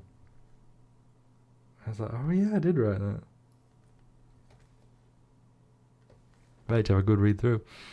I'd forgotten how much time I'd spent reading Froissart's Chronique, which is fascinating, by the way. If you ever get a chance to read it, Jean Froissart was an English citizen, as it were, an English subject, but he was actually French, because England at the time controlled the area around Calais. So he was from Calais, in what is now France, but at the time it's part of England. And so he's like an English person working for English, the English crown, but his name is Jean Froissart. And it's very interesting. He really documents a lot of stuff about life. French was never better than when we owned a solid chunk of it. We did half of France at one time, right? Because of marriage alliances and things there. OMG, Lollardy Park. I know, it's so... I'd completely forgotten about Lollardy as well. What kind of medieval historian am I? I'd completely forgotten about the existence of Lollardy and how fun that is. I remember a comedian who married to a German woman doing a bit about how every single German household he's been to has possessed naked pictures of his wife, and she just keeps telling him to stop being English about it. We were having that chat, weren't we, Vitor, the other week, about the fact that we're European, but we're not necessarily comfortable with nudity in the same way as a lot of continental Europeans. We're even Scandinavians and stuff, right? I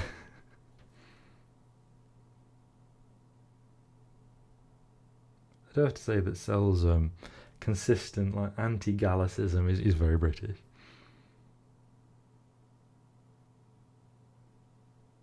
There is something very British about Cell being so consistently anti-French.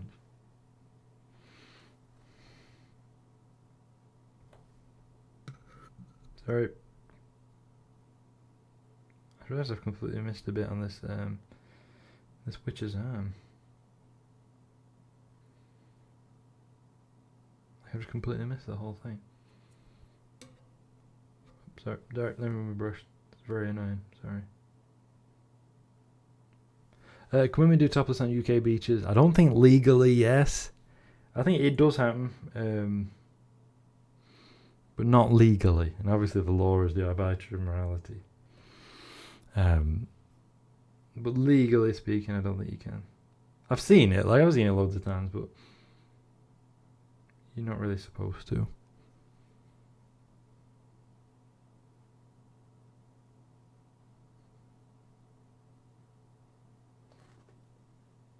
There's a design I need to really pick out on here, actually. I've not seen that at all. I don't think it's specifically illegal, but maybe indecent exposure. The law, it's the law on indecent exposure says that you can't reveal. It says you can't reveal your genitals, including pubic hair, anus, or nipples.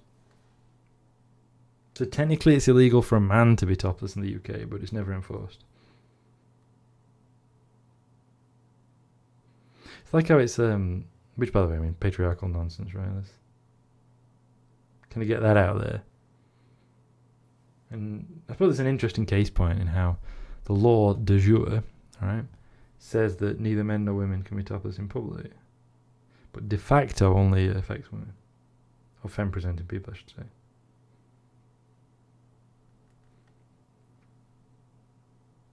Like Twitch's rules. Sorry, what? De jure, exactly, so. Yeah, we're going to get into some de jure and de facto. Were you thinking of Crusader Kings or something? If it was in Germany, it would be just another normal day in life.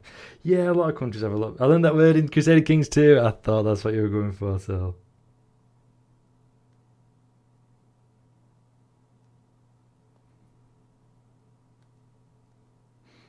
It's a word I knew, but yeah, I definitely see how you would get it from there. It's a word you end up using a lot in like history stuff. So, but yeah, a lot of countries have a better attitude to that in the UK. When we went on holiday to France many years ago, my mum and dad's silver wedding, which is many years ago now, we stopped in Paris for like 5 nights. We went on a riverboat tour on the Seine, and it's like middle of Paris, right? We're smack in middle of Paris. You're opposite the Eiffel Tower. You're just on the opposite bank of the the Seine to the Eiffel Tower. And there were an old couple sat in the back garden that like directly backed onto the Seine, just naked, just sunbathing, just like lying on the garden naked. And like there's all these boats going up and down. It weren't like quiet. No, we weren't bothered a bit. Oh, Paris, that's rough. Couldn't have given you somewhere less French. We went on a school trip to northern France once, to Saint-Omer, which I quite liked. I quite like trying Saint-Omer. I wouldn't mind going to Paris again, but it is like it's very like dense city. Like there's a lot of stuff going on. There's a lot of people thronging around you all while. I find it unpleasant for like the crowd sense. Then I think you all know that about me anyway. My famous dislike of crowds. You don't learn de jure and de facto in history class. I did, but I don't know if anyone else did. I can't remember what particular part of history, but I do remember learning it in history. Particularly when we did the civil rights movement in the US, of course, that came up a lot. My brother taught that class, actually. My brother taught me at sixth form, if you can believe it. And, yeah, he was the one who taught me about the civil rights movement in the US. It was actually a really fun course.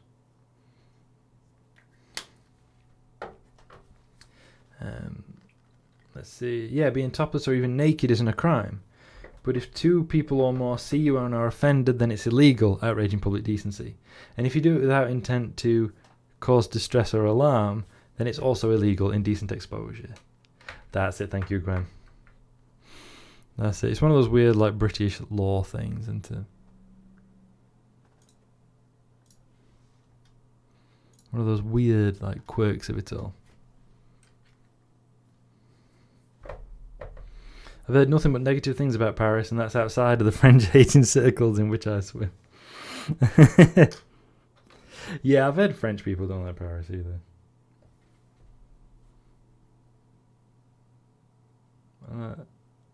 It was just like very dense and very city-y for me. Also, like if you go to Montmartre, which is it's the fancy like artists' quarter bit of Paris. It's nice. It's like where you get all the artists like doing like caricatures and silhouette pictures and all that kind of stuff of people. And it was like a coat with like 10 francs. Like 20 francs or something ridiculous. I can't remember now where it brought out.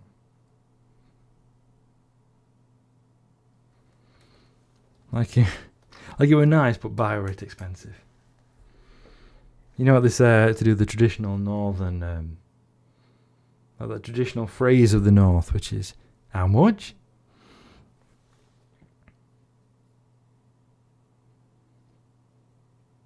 Did that a lot. Same on Jersey actually. We went on holiday to Jersey.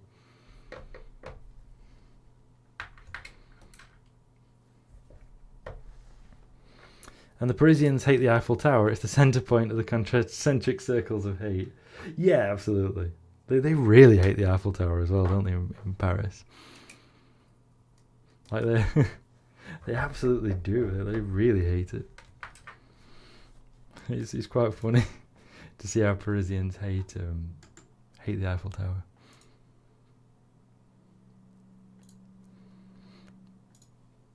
So that's been 2 hours, which is about this. I've heard Parisians are an angry bunch. They are, honestly. That's what I found when I was there.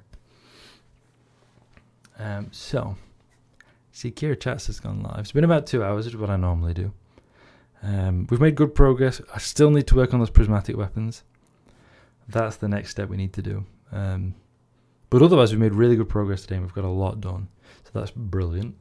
I'm not going to say, next week we'll finish them like I always do, because who knows? Who knows?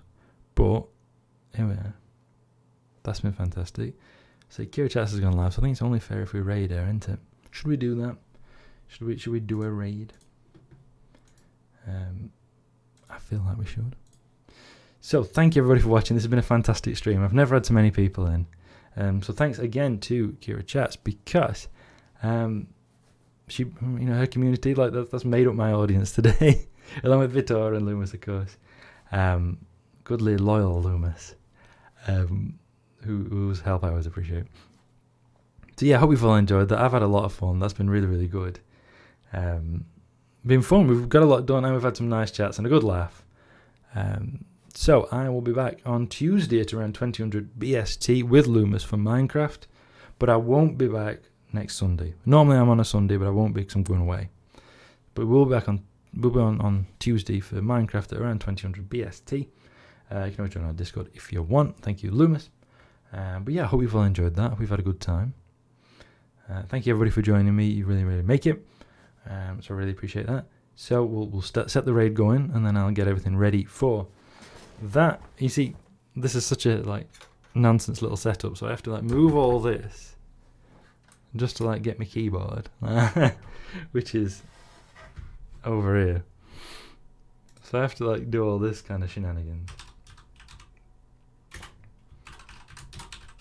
Shall we see if it works? I've done 3 raids. I've done 2 successful raids total. So shall we see if this works?